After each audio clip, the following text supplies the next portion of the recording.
HSC 26 batch তোমাদের সামনে কিন্তু শুরু হতে যাচ্ছে সেই অ্যাডমিশন জার্নি। এমন একটা জার্নি যেই জার্নিটার মাধ্যমে তোমার ভবিষ্যৎ অনেক বেশি নির্ভর করবে। আর স্পেশালি তুমি যদি বাংলাদেশের মধ্যবিত্ত পরিবারের কোনো সন্তান হয়ে থাকো, যার পরিবারের সামর্থ্য নাই তোমাকে প্রাইভেট কোনো ইউনিভার্সিটিতে, মেডিকেলে বা প্রাইভেট কোনো ইঞ্জিনিয়ারিং সাবজেক্টে তোমাকে পড়াবে, তাহলে তোমার জন্য এই জার্নিটা অনেক অনেক বেশি গুরুত্বপূর্ণ। কারণ তোমার পরিবারের বাবা মা তোমার এই জার্নিটার দিকে তাকায় আছে যে তাদের সন্তান তাদের স্বপ্নের জায়গাতে, তাদের সন্তানের স্বপ্নের জায়গাতে পৌঁছাবে। আর এই স্বপ্নের জার্নিটা বা অ্যাডমিশন জার্নিটা শুরু করতে হলে অবশ্যই তোমাকে স্ট্র্যাটেজি ওয়াইজ আগাইতে হবে। যদি স্বপ্ন হয়ে থাকে ঢাকা বিশ্ববিদ্যালয়, তাহলে এই ভিডিওটা তোমার জন্য। দেখো, ঢাকা ইউনিভার্সিটিতে তোমরা যারা এ ইউনিট বা সায়েন্স ইউনিটে পরীক্ষা দিবা, স্পেশালি হচ্ছে ফিজিক্স কেমিস্ট্রি, তো তোমাকে অবশ্যই দাগাইতে হবে। তোমার মেন সাবজেক্ট যেটা, সেটা তোমাকে অবশ্যই দাগাইতে হবে। ম্যাথ হলে ম্যাথ, ফিজিক্স হলে বায়োলজি হলে বায়োলজি, বা অন্য কোনো কিছু হলে সেটা। আর তুমি চাইলে ফোর্থ সাবজেক্ট দাগাবা, ফোর্থ সাবজেক্টের বদলে তুমি বাংলা বা ইংলিশ দাগিতে পারো। তো এই চারটা বিষয় তোমাকে অবশ্যই দাগিতে হবে। এখন তোমরা কি জানো, ঢাকা ইউনিভার্সিটিতে চান্স পাওয়ার জন্য তুমি যদি 60% মার্কস পেয়ে যাও, 60% মার্কস, এটা শুধু ঢাকা ইউনিভার্সিটি না, যে কোনো অ্যাডমিশন পরীক্ষায় তুমি যদি 60% মার্কস নিয়ে আসতে পারো, তোমার চান্স কনফার্ম। তোমরা দেখো 80তে এ প্লাস পাওয়া বোর্ড পরীক্ষায়, বাট ওই বোর্ড পরীক্ষায় 80 পাওয়া, গোল্ডেন এ প্লাস পাওয়া স্টুডেন্টরা দেখবা যে এইসব ইউনিভার্সিটিতে পাস মার্কও তুলতে পারবে না। ঢাকা ইউনিভার্সিটিতে অ্যাজ ইউজুয়াল বা অ্যাজ ওয়েল এজ তোমার 9, 10 বা এমনও আছে তোমার শুধুমাত্র 6% পাস করছে, বাকি 90-95% ফেল। তো কোনো না কোনো একটা সমস্যা বা কিছু না কিছু তো একটা আছে এই অ্যাডমিশন জার্নিতে। কি আছে জানো, আমি বলে দিই, এটা অনেকে আমার সাথে একমত করবে না, বাট অ্যাডমিশনে তোমার পরিশ্রম আর তোমার ভাগ্য, মানে তোমার তকদিরে থাকতে হবে।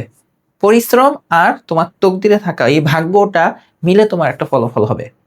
এখন আবার এইটা বললো না যে আমার তো ভাগ্য অলওয়েজ খারাপ থাকে, তাহলে আমি চেষ্টাই করবো না। এরকম করলে ভাই আমিও চান্স পেতাম না, আমিও জীবনে কোনো জায়গায় ভালো কিছু, মানে আমার লাক ফেভারই করে না। আলটিমেটলি আমি ঢাকা ইউনিভার্সিটিতে চান্স পাইছি, পড়তেছি। বাট আমি এমনও দেখছি যে আমার থেকে অনেক এফোর্ট কম দিয়েও আমার চেয়ে ভালো পজিশনে চলে গেছে। তো অ্যাডমিশনে এই জিনিসটা এমন হয়, বাট তুমি তোমার জায়গাটা থেকে সর্বোচ্চ দিবা, তুমি তোমার জায়গা থেকে সর্বোচ্চটা দেওয়ার চেষ্টা করবা। যেমন আমাকে যখন জিজ্ঞাসা করা হয় বুয়েট, আমি তো বুয়েটে চান্স পাইনি, রিটেনে যে আমার পরবর্তীতে ফলাফল আসে নাই, বাট আমি আমার জায়গা থেকে এখনো বলি আমি 100% দিয়ে আসছিলাম। আমি বুয়েট পরীক্ষা হল থেকে বের হওয়া আমার মনে হচ্ছিল হয়ে যেতে পারে। আমি ঢাকা ইউনিভার্সিটি বের হওয়ার পর আমি কনফিউশনে ছিলাম, মনে হয় চান্স হবে না। দুইটার মধ্যে ডিফারেন্স, আমি একটা জায়গা থেকে বের হয়ে ভাবছি আমার চান্স হবে না, সেখানে আমার চান্স হয়ে গেছে। আর একটা জায়গা থেকে যখন পরীক্ষা দিয়ে বের হয়ে আমি মনে মনে ভাবতেছিলাম হয়ে যেতে পারে, ভালোই দিয়ে আসছি, ওইখানে আমার চান্স হয় নাই। তো এরকম অনেক ঘটনাই, অনেক উল্টাপাল্টা ঘটনাই তোমাদের অ্যাডমিশন লাইফে ঘটবে। বাট তুমি তোমার জায়গা থেকে সর্বোচ্চটা দিবা, যেন তোমার চান্স আসুক আর না আসুক, তুমি যেন নিজের মধ্যে এটা বলতে পারো যে আমি সর্বোচ্চটা দিয়ে আসছি। যেমন আমি বলি, আমি আমার অ্যাডমিশন লাইফে আমার পক্ষে যা যা সম্ভব ছিল আমি তাই করছি, আমার কোনো রিগ্রেট নেই। এখন অনেক কিছু আমি পাই নাই, সেটা হয়তো আমার তকদিরে নাই, যা পাইছি সেটা নিয়ে আমার কোনো রিগ্রেট ছিল না। তোমার যেন অ্যাডমিশন ফেজ শেষ হওয়ার পরে এই রিগ্রেট না আসে, ইস আমি ভালো করে পড়ি নাই দেখে চান্স পাই নাই, এই রিগ্রেট যেন তোমার না আসে। তো সেটা নিয়ে আমরা কাজ করবো আস্তে ধীরে, সমস্যা নাই। এখন ঢাকা ইউনিভার্সিটিতে 60% পাইলে তুমি চান্স পেয়ে যাবে, যেমন সত্যি।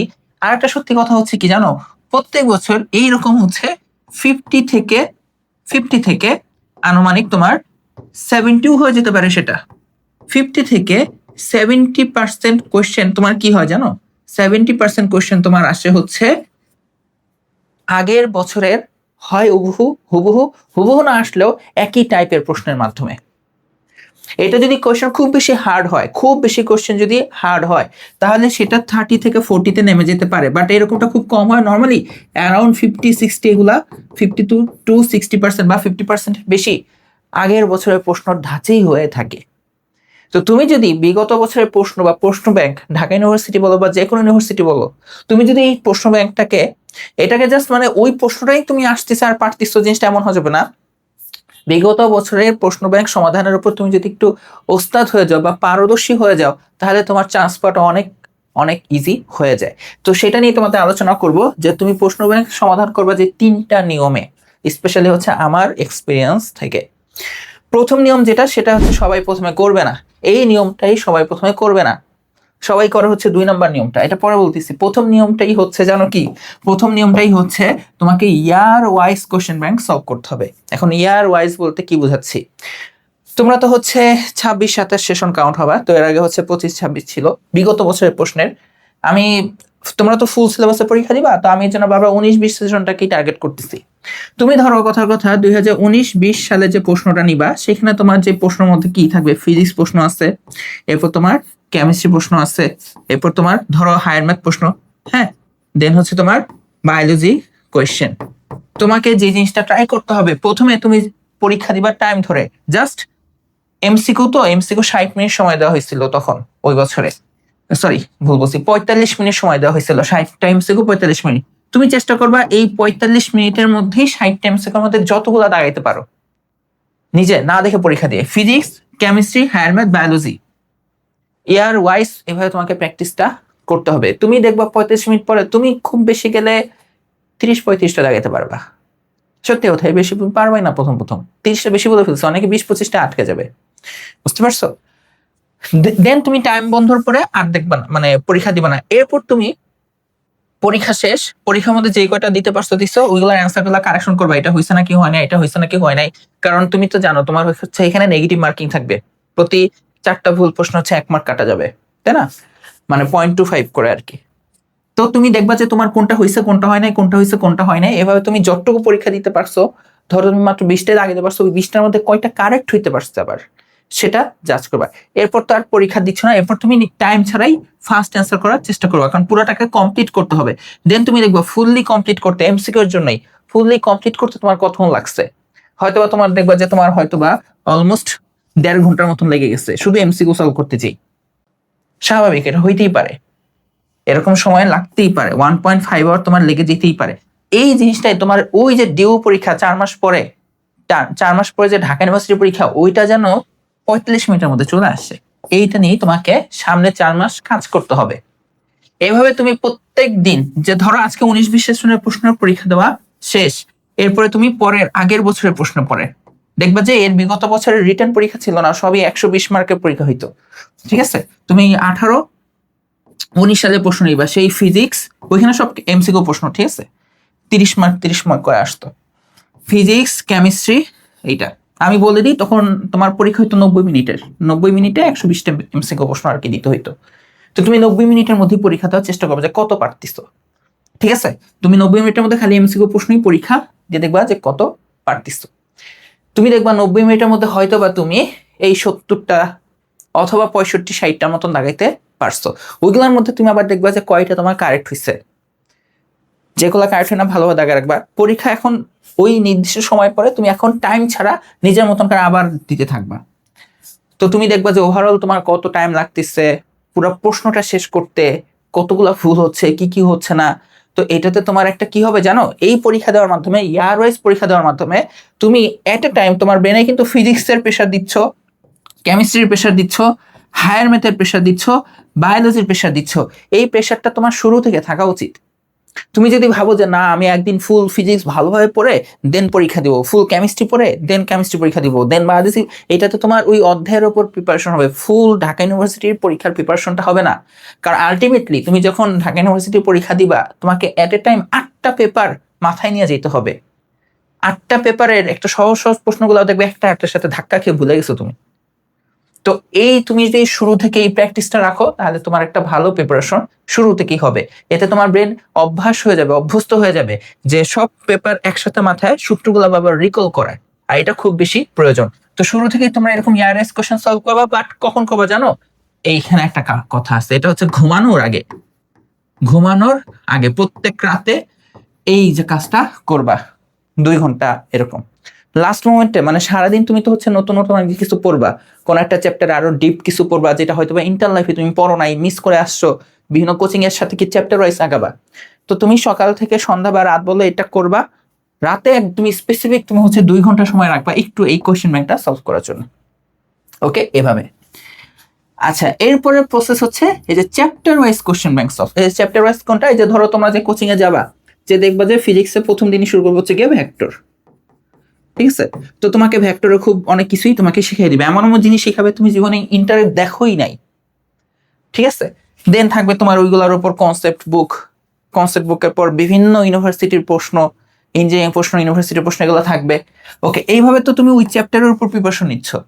ঠিক একইভাবে তোমাকে ওই একই সাথে এই ভেক্টরের তুমি কি করবা, 2000 সাল থেকে শুরু করে একদম ধরো হচ্ছে 25 সাল পর্যন্ত ভেক্টরের যতগুলো প্রশ্ন আসে সব সলভ করবা। খুব বেশি না, খুব বেশি হলে 30-35টা প্রশ্ন, আই থিঙ্ক, খেয়াল নাই তো আমার, মুখস্থ তো আর রাখি নাই ওইটা প্রশ্ন। কারণ অন এভারেজ প্রত্যেক বছর একটা করে ভেক্টরের প্রশ্ন আসতোই, মাঝে মাঝে 2টা চলে আসতো, 3টাও আসছে, এরকম রেকর্ডও আছে। ঠিক আছে, তো 25 বছরে ধরো একটা করে প্রশ্ন আসলে মাত্র 25টা এমসিকিউ হয়, 2টা করে আসলে 50টা। ওই একদিনে 50, একটা অধ্যায়ের উপর 50টা এমসিকিউ দেখা খুব বেশি টাফ না। শুধু ঢাকা ইউনিভার্সিটির জন্যই কিন্তু দেখবা, শুধু ঢাকা ইউনিভার্সিটির একটা না ভেক্টরের 2000 সাল থেকে শুরু করে 25 সাল পর্যন্ত এমসিকিউ প্রশ্ন। এটা তোমার কি হয়ে যাবে, চ্যাপ্টার ওয়াইজ কোশ্চেন ব্যাংকটা সলভ হয়ে যাবে। এটা হচ্ছে কখন করবে, যে ধরো তোমার হচ্ছে যে প্রত্যেক দিন যে স্টার্ট হওয়ার পরে তোমার যে কোচিং থাকবে, ওই কোচিং থেকে আসার পর যে পড়বা, তখন আর কি এটা তোমার মেন পড়ার মধ্যে রাখবা। এই যে মেন পড়া তুমি যেভাবেই হোক রাত 9টা-10টার মধ্যে ক্লোজ করে ফেলবা। মেন পড়া তুমি, আবার বলতেছি, রাত 9টা-10টার মধ্যে ক্লোজ করে ফেলবা। রাতে ঘুমানোর আগে ডেফিনেটলি এই কাজটা করবা ইয়ার ওয়াইজ। তার মানে দেখো, তোমার সারাদিনে একটা করে চ্যাপ্টারের অধ্যায়ভিত্তিক প্রশ্ন সলভ হচ্ছে, আর প্রত্যেক রাতে তুমি কিন্তু ইয়ার ওয়াইজ কোয়েশ্চেন সলভ করতেছো। এই দুইটা যখন একসাথে তোমার চলমান থাকবে, কয়দিন পর দেখবা ঢাকা ইউনিভার্সিটির কোয়েশ্চেন তুমি ভয় পাবা না, আর তুমি নিজেই বুঝে যাবা যে কোন টপিকটা ইম্পর্টেন্ট। এই যে এইটা নিয়ে হচ্ছে তোমাদের নাম্বার 3। এই যে যখন তুমি একটা পার্টিকুলার অধ্যায় chapter wise question bank solve করবা, তখন দেখবা কোনো নির্দিষ্ট টপিক থেকে প্রশ্ন বারবার আসে। যেমন সরলরেখা অধ্যায়টা দেখবা প্রচুর বড় একটা অধ্যায়, তাই না? তোমাদের হচ্ছে রূপন্তী প্রকাশনীতে এখানে 7টা অধ্যায় আছে, 3.7 পর্যন্ত। তো অনেকে ভাবতে পারো এখানে তো অনেক প্রশ্ন, ডিউতে কোন কোন প্রশ্ন আসছে। ওই ডিউতে দেখবা হচ্ছে কোন রেখার লম্ব রেখার সমীকরণ কোনটা, এই প্রশ্ন অনেকবার আসছে। 2000 সালেও যেমন আসছে, 2022-23 সালে ওই প্রশ্ন আসছে। কোন রেখার এই বিন্দু দিয়ে যায় লম্ব রেখার সমীকরণ। এই যে যখন তুমি একটা পার্টিকুলার টপিককে খুঁজে পাবা যে এই টপিকটা তো এই ইউনিভার্সিটি ফেভারিট টপিক, বারবার আসে, তোমার টেমে এগুলো আসার চান্স আসে। তো তখন তুমি যখন একটা নির্দিষ্ট টপিককে খুঁজে পাবা যে টপিকটা বারবার আসে, তখন তুমি ট্রাই করবা ওই টপিকের আর একটু ডিপ নলেজ নেওয়ার, যে ওই টপিকটা থেকে হয়তো বা আগের বছরগুলোতে ডিরেক্ট সূত্র দিয়ে অঙ্ক আসছে, তুমি এখন ওই সূত্রের একটু ধারের কাছে দিয়ে যাওয়ার চেষ্টা করবা যে এই সূত্র থেকে আর একটু কঠিন কি কি হইতে পারে। এটাকে হচ্ছে পার্টিকুলার টপিকের ডিপ নলেজ নেওয়া। বুঝাইতে পারছি? অ্যাডমিশন টেস্ট অনেক বড় একটা জার্নি, অনেক বড়। এটা একটা সমুদ্রের মতন, এটার কুল কিনারা তুমি পাবা না। অনেক পড়ার আছে, বাট তোমাকে টার্গেট করে প্রপার প্ল্যান আগাইতে হবে। যেমন তোমার যদি ডিউ টার্গেট হয়ে থাকে, ডিউকে তুমি যদি এফআই টার্গেট করে আগাইতে থাকো শুরু থেকে, তোমার পজিশন অনেক ভালো আসার সম্ভাবনা বেড়ে যাবে। বুঝতে পারছো? আর এইগুলা কিন্তু দেখো, বিগত 20 বছর 25 বছরের প্রশ্ন, এগুলো কিন্তু 1 মাসের মধ্যে দেখবা যে একবার ফুললি, 1 মাসের মধ্যেই ফুললি কমপ্লিট হয়ে যাবে। এরপর কি করবা, আবার রিপিট করবা, আবার রিপিট করবা। আর যেগুলাতে সমস্যা হচ্ছে সেগুলা ওই সকল প্রশ্নের টাইপ ভিত্তিক আবার মানে কোন একটা প্রশ্ন ধরো তুমি আটকে গেছো, পারো নাই, তো ওই টপিকটাকে ভালোভাবে আবার শিখে ফেলবা। যখন 1 মাস পর আবার রিভিশনে আসবা, তখন যেন তুমি আবার প্যারা না খাও।